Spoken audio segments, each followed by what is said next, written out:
All right. Hello, dear friends. Thank you for the wonderful introduction, Cornell. And I just experienced so much gratitude towards this community, these friends on the path. At the beginning of this session, this virtual session, Cornell mentioned the history of Dallas Meditation Center going virtual, where during COVID, we decided to continue our practice and join Zoom.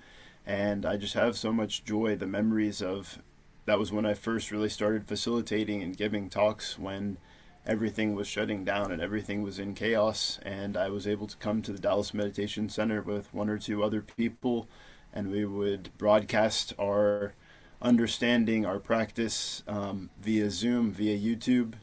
And it was just this experience of building practice, building community, even when everything seemed so chaotic. So, my topic for today's talk is on the second two realizations of the great beings. So, this comes from a sutra, a writing, a translation that Thich Nhat Hanh translated about the 8 realizations of great beings. These realizations that we are told or taught to meditate on, reflect on, day and night, wholeheartedly. Disciples of the Awakened One should recite and meditate on these 8 realizations discovered by the great beings. So this has been a challenge for me. These are some pretty profound realizations to bring this into my awareness, to understand this. And in preparation for this talk throughout my day, I'll reflect on these next 2 realizations that I'm going to be talking about. But first, I'd like to offer a little reflection on great beings. So recently, we had 2 major events in our history, which is that we had Thai's passing. I believe it was the 4th anniversary of his passing, that Thich Nhat Hanh passed away. I consider him definitely a great being who has brought so much joy, so much peace to the world. And even after his passing, there's still so much of that momentum of mindfulness that he has created that continues on and continues to deeply influence and impact people in so many ways, countless beings. And we also had last Monday, Martin Luther King Jr. Day. And so we can look at the life of another great being who stood up against injustice, who lived a life of courage and compassion, who spoke words of truth that could bring healing to America's fractured psyche. And Martin Luther King were great friends, were great amigos on the spiritual path. And to see that they had this brotherly love, this brotherly spiritual love, this combined love for creating beloved community is such a wonderful thing. That's something that just really touches me, that I love to reflect on every January around this time of year.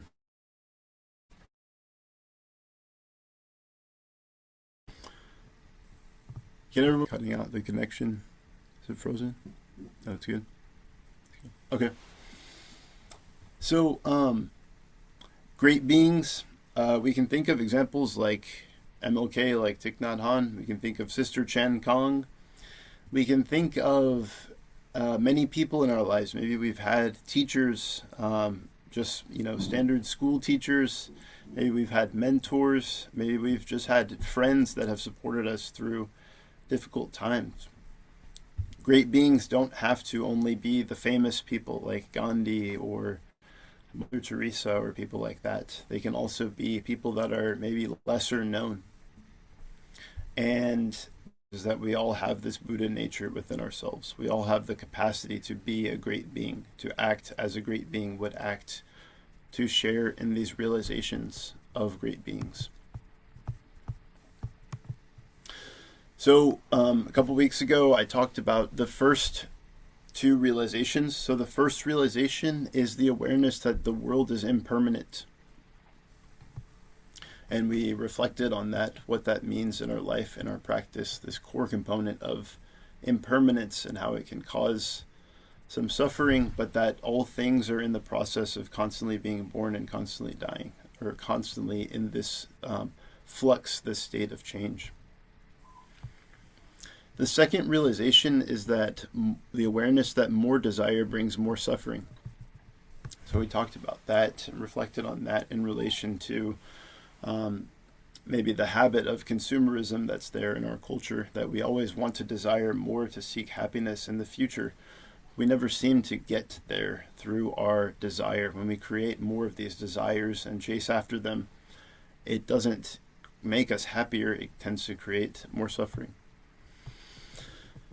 So for today's talk, I'm going to explore the second two realizations, or sorry, the second two realizations out of these 8 realizations.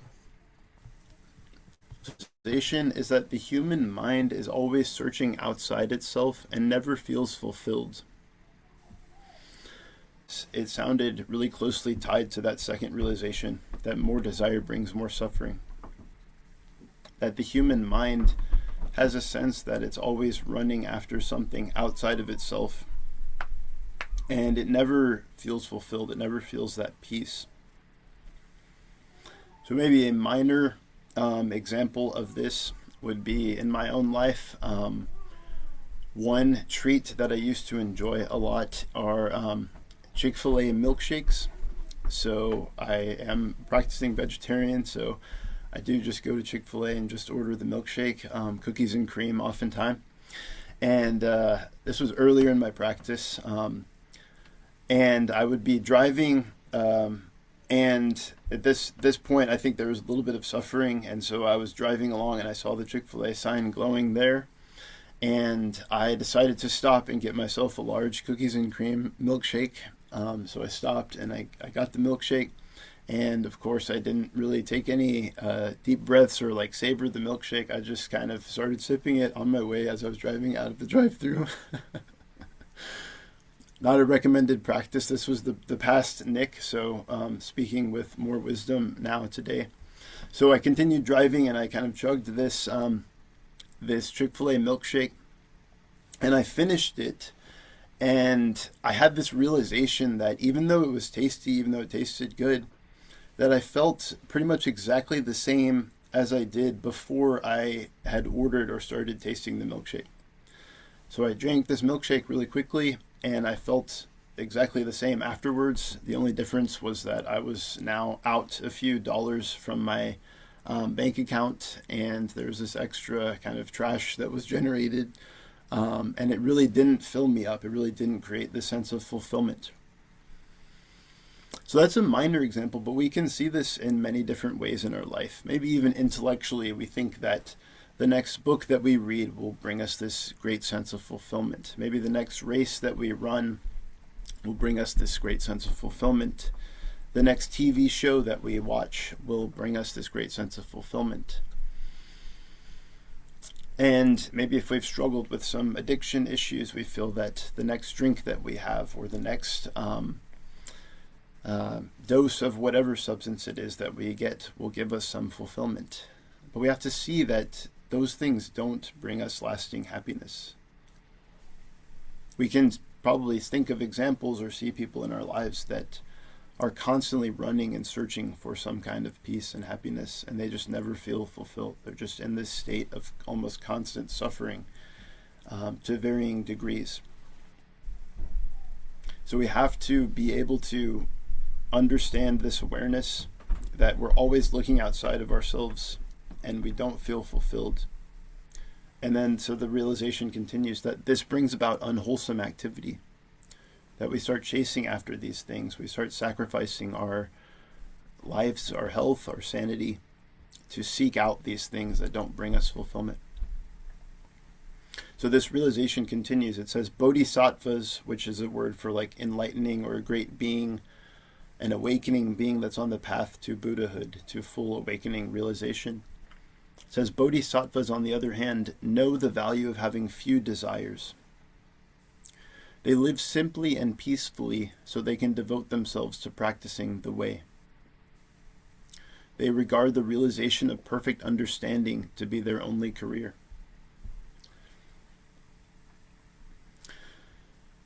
So bodhisattvas know the value of having few desires. Oftentimes, if you look at the lives and the history of some of these maybe more famous great beings whose autobiographies are out there, you look at Thich Nhat Hanh having very few possessions. You can look at Gandhi, who was said to have died with, I believe, 5 possessions, and 3 of them, one of them was the Bible, one of them was the Bhagavad Gita, one of them was the Quran, I think one of them was his pair of glasses, and another may have been, I think, his toothbrush or something like that. You can look at the Buddha, who had this path where him and his monks, their only possessions that they owned were 3 robes that they would wear and their begging bowl. Many of them went shoeless, and that was the way that they lived, because they know that having few desires can lead to peace and happiness, can lead to simplicity, and can help to devote ourselves to spiritual practice. We want to be really honest with ourselves and be aware of when we are spending our time searching for things that actually don't leave us fulfilled, and we can start to dedicate that time instead to spiritual practice, to something like meditation, to studying the sutras, to living the way of a bodhisattva. Even taking a little bit of time that we would usually use for scrolling or shopping and dedicating it to mindful walking, to studying the sutras, can bring immense benefit. Another component, having few desires, is that Thich Nhat Hanh had a very simple way of teaching. He wrote 100 books, over 100 books, and he founded a great deal of monasteries. And in Sister Chan Kong's autobiography, she jokes and says that the main thing Thich Nhat Hanh taught was how to breathe and how to walk. It's a very simple thing that he taught.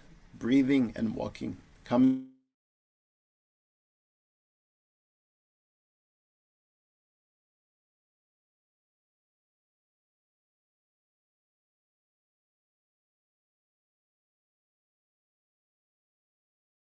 things so that our breath, so that our practice can bring... Is the sound cutting out or something? Yeah, we lost right after you said Sister Chan Kong says what he teaches is breathing and walking. Then we lost it until right now. Okay. All right. I'm back now. So Sister Chan Kong teaches that Thich Nhat Hanh mainly teaches just breathing and walking. And please feel free to stop me or say something if I get frozen again. So that'll be helpful. We really need to practice so that our way of walking and our way of breathing can bring peace into our lives, can bring peace into the world. I remember a story Bobby told me once of seeing Thich Nhat Hanh at the Magnolia Grove Monastery, and his walking was so peaceful that many people just began to weep in that moment. They just saw the level of peace that he had, and they just began crying. I've heard that story quite a few times from different people. And so I've been practicing to create tears wherever I walk, but I haven't gotten to that stage yet. Maybe in 2027, I'll reach that stage of walking meditation. But it is really important that our practice can transform situations. It can have a really deep, lasting effect that we may not understand in the beginning.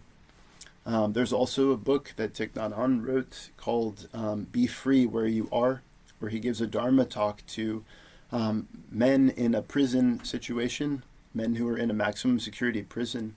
And he has the quote that your practice can turn this hell realm into the kingdom of heaven. When I first hear that, I'm like, really? Is that really the case? Is that really possible? But we have to have diligence and we have to practice to realize this understanding. So the third realization, just to kind of sum it up, that we're searching outside of ourselves and we don't feel fulfilled. That's the tendency of our mind. That's an innate tendency of our mind. And it's important to understand that and transform that so that we're not just always kind of searching for the next thing, and we can turn inward and realize more peace and understanding and simplicity and understanding. So this segues nicely into the fourth realization. This fourth realization has, the first sentence makes a lot of sense to me, but then there's a lot of components afterwards that are deeper, a lot deeper when I continue to reflect on them and look into them. And so I'll do my best to unpack all of these components that come after. But the fourth realization is the awareness that indolence is an obstacle to practice. That indolence is an obstacle to practice. So some translations of indolence are like laziness or sloth. We can understand the Buddha's teachings. We can get in contact with the teacher. But it's really important that we ourselves practice. Thich Nhat Hanh often said that. He said when he would finish a retreat that he gave retreats all throughout the world. One of the sayings that he gave, especially one that I heard when he came to Chicago in the 80s, I wasn't there, but I heard it through people who were there. He said, if you've experienced anything good at this retreat, if you've experienced peace, go home and make it your practice, to make it real, to make it a regular thing in your life.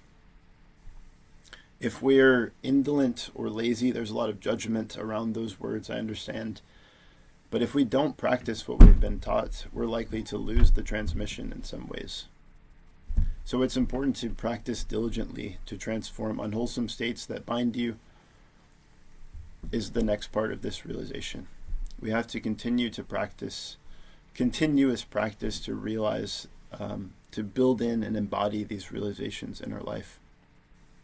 Coming back to our breathing, coming back to our walking, not getting mired in despair.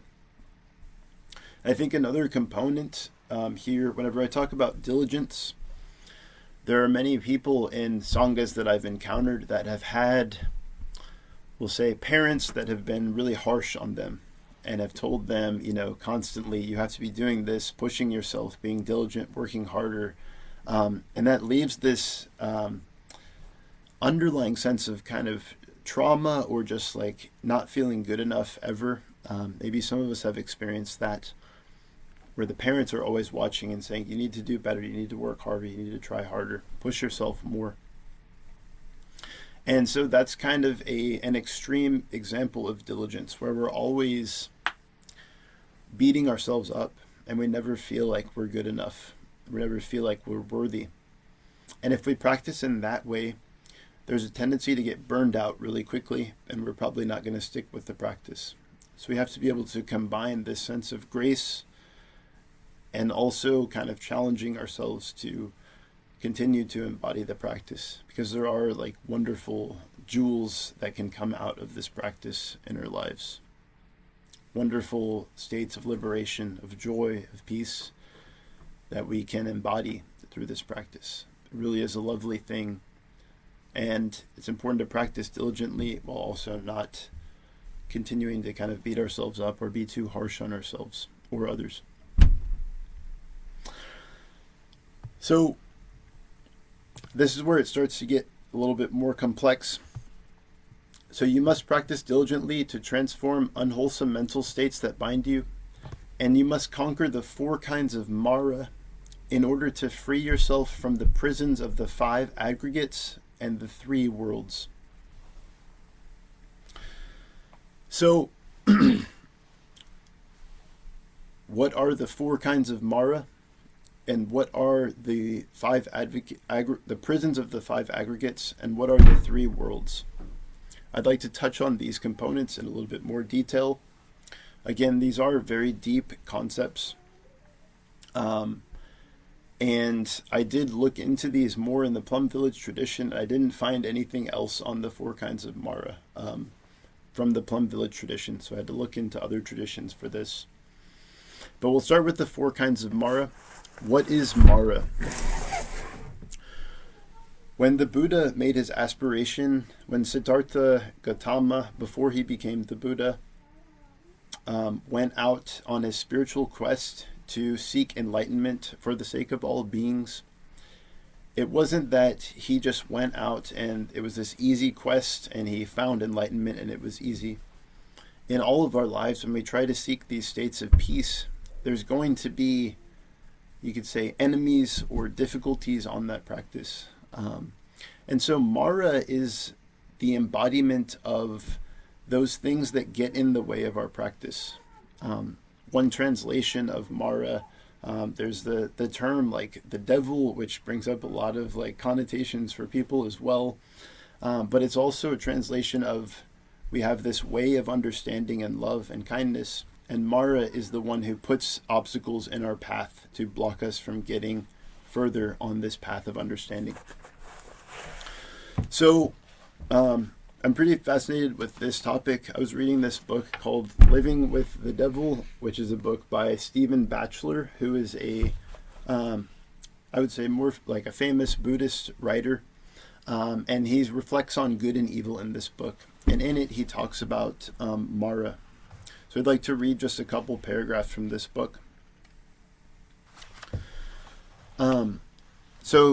It says, Mara means the killer. Mara is the Grim Reaper.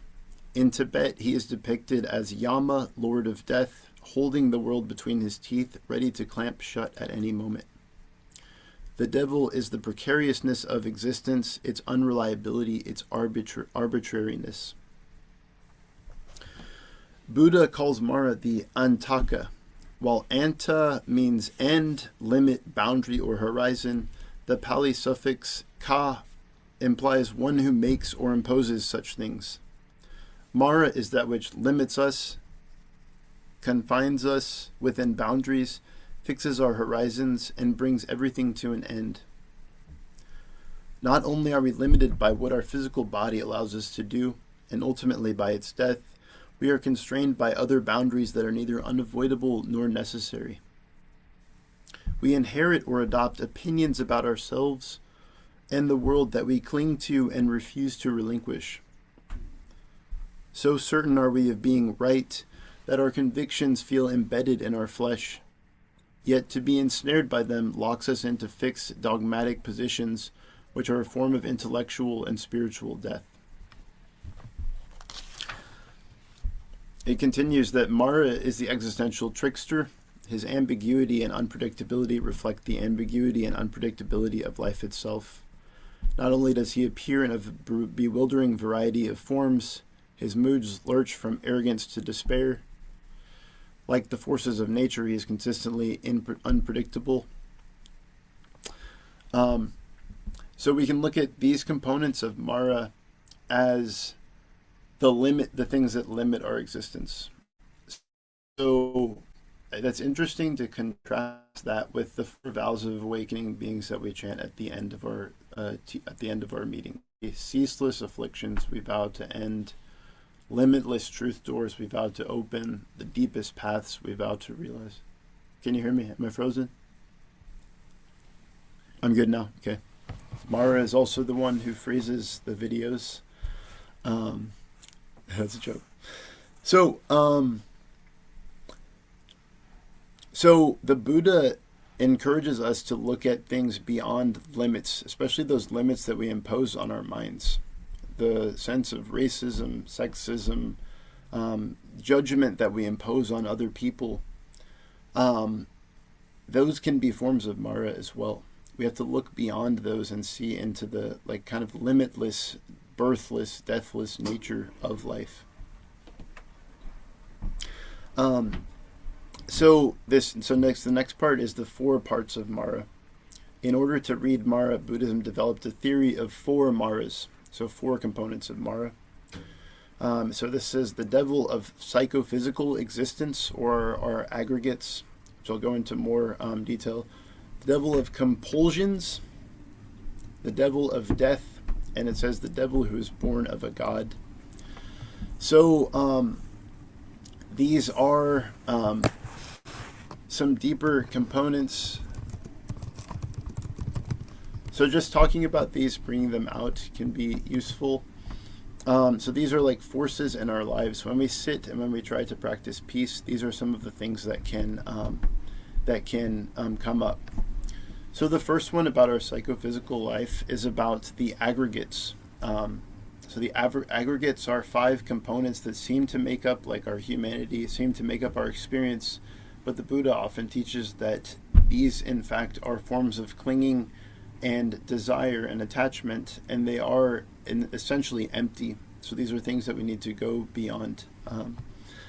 So the 5 aggregates are forms, perceptions, mental states or mental formations, and feeling, sensations, and consciousness. So these aggregates are things that we tend to be attached to, and when we practice meditation, it's about recognizing them and letting them go. Recognizing our feelings, being aware that they're there, and we're just letting that go. We're not clinging to it, we're not trying to push it away. We're simply coming back to our breath because we realize that it's impermanent. But when we don't see that it is impermanent, we may become attached to it, and we may act on it in a sense that can create some suffering. The second Mara that said compulsions can also be translated as destructive emotions, which symbolizes our addiction to habitual patterns of negative emotion. So those difficult emotions that can come up that we also feel attached to, and that can pull us into unwholesome actions. When we feel a deep sense of irritation or anger turning into rage, there's a good chance that we'll act in a way that creates suffering for ourselves and for others.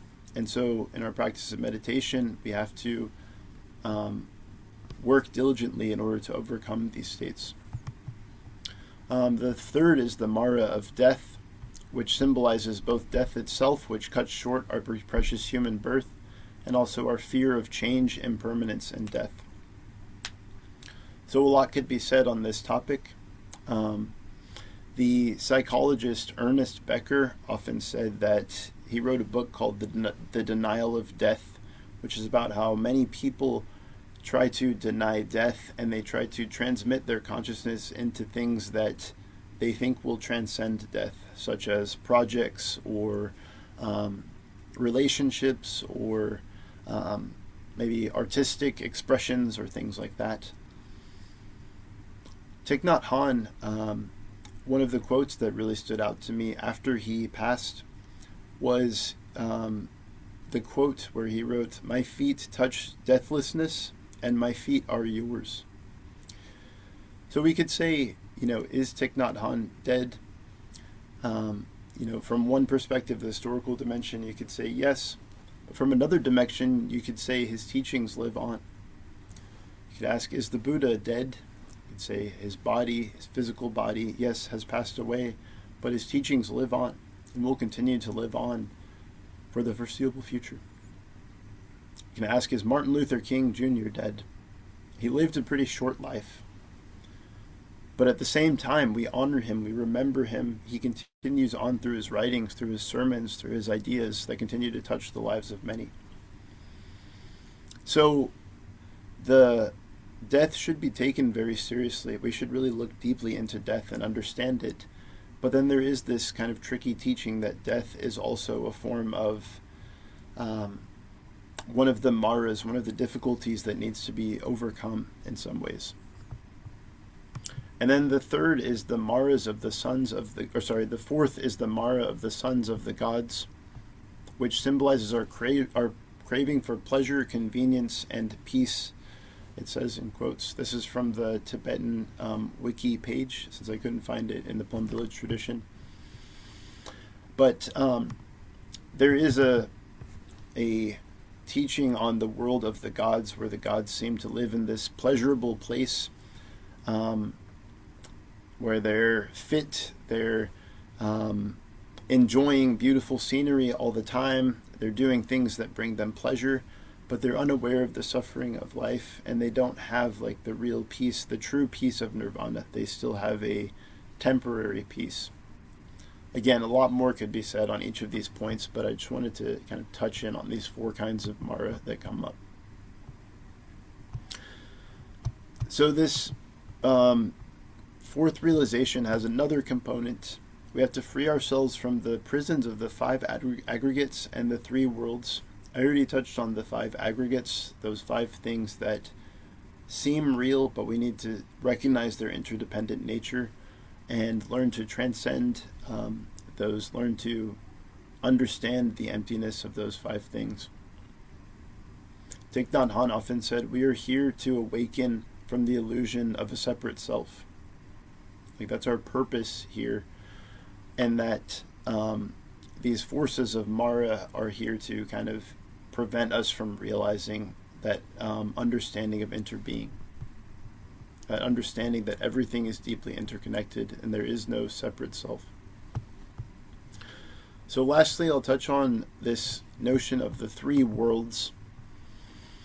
And again, this is a really deep concept. And I'd like to tie it into, there's a yogic and Vedantic philosophy around three bodies, having three bodies. Again, this could get pretty confusing, but there's these three bodies that we have, and they can correlate to the three worlds. So the first body is the gross or physical body, our material form, our physical body with all of our organs and feet, eyes, ears. And when we use this physical body, when we're awake, we take in all these senses, and sometimes we can get carried away by these senses and craving for things in the physical world, maybe certain foods or certain experiences. So that's the first body, and the gross physical body, which correlates to the physical world. The second body is the astral or subtle body. This is the energetic or mental vehicle that is used in dreams and also experiences emotions. So that could be interesting. I think a good portion of our culture kind of lives in that first physical body component. We learn things in school that relate to the world and the history of the world. But we don't really touch into like our astral, our emotional body, our emotional sense or our dream sense. There's many people out there that kind of lack an understanding of how emotions work and how to label them, how to know them, how to maybe bring them into a state of calmness or to bring peace to the emotions. It's a ongoing process to kind of learn how to properly form a relationship with our emotions. In many ways, it's not an easy thing, but the astral body is there. The third, so that could be correlated to kind of like the dream world that we inhabit when we dream. And the third world is the causal world, which is known as like the deepest subconscious seed form, which represents our past karma and underlying existence. So the causal world is like the most subtle world. You can picture these in forms of increasing subtlety. Our dream world is very subtle. The causal world is something that we can touch into when we are dreaming, or no, not when we're dreaming, when we're in dreamless sleep is how the teaching goes. So when we're in dreamless sleep, we experience this state of peace, this state of rest, and the causal world is a very subtle world. Again, I don't want to talk too much about these three worlds, but we can see how we have these three components in our life at any moment. We have our waking life, where we look at the physical world and we move through the world with our physical body. We have our astral or emotional body that's there, that shows up in dreams and can also show up in strong emotions as well. And then we also have our causal body, which we can see in dreamless sleep, and which can also be like more subtle, like visualizations or visions that we have, or perceptions that are deep. Maybe our intuition or our deep plans or aspirations can be a part of that one. again, this realization is filled with these things that I encourage everyone to look more deeply into as well and understand. But at the end of the day, these are things that we learn to transcend, to realize and then transcend. Some other terms for the Buddha are he's been called the conqueror or the liberator, becoming liberated from the three worlds, becoming conquering Mara, conquering the forces that pull us away from true peace and from nirvana, from understanding. So again, these are some pretty deep concepts, and we all have the Buddha nature within ourselves, and it's up to us to practice, to realize these realizations for ourselves, to make them real for ourselves. The Buddha often taught that you yourself must walk the path. Nobody can do it for you. No one can have a realization for you. You have to have your own realizations through your own practice, your own path. And making those things real in your life can then affect all the lives around you. So with that, I would like to close for today. I'm happy to be here with you all, and I look forward to hearing what you all have to share. This is Nick, bowing out.